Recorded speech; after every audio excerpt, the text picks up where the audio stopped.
আসসালামু আলাইকুম রহমতুল্লাহ। আপনাদের সুন্দর একটা মসজিদ দেখাবো আমি।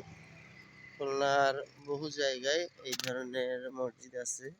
অবশ্যই খুলনার বহু জায়গায় বলে ভুল হবে।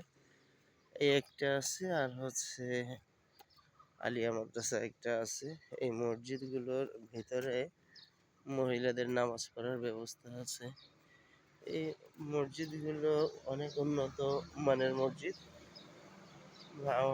আওয়ামী লীগ গভর্নমেন্ট যখন ছিল তখন শেখ হাসিনা এই ধরনের কিছু মসজিদ বানিয়ে দিয়ে গেছে টোটাল বাংলাদেশে।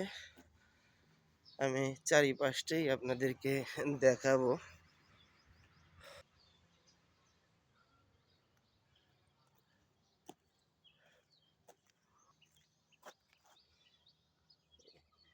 আগে দেখাইছিলাম এই সাইড, আর এখন দেখাচ্ছি এই সামনে পিছনের সাইড।